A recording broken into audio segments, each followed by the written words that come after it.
I'm gonna show you how to reset the hardware. So we're gonna separate this bottom part and then the main body. So you hold it tight and you slightly twist it, and then it will come out like this.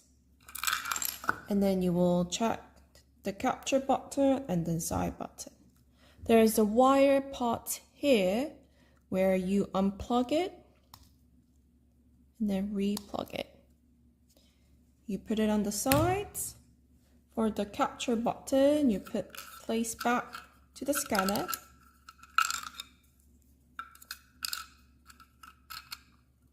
And then for the sides, the clicking button, put it into the hole that it used to be. And then make sure the logo is facing this way with the battery side this, and then replug it.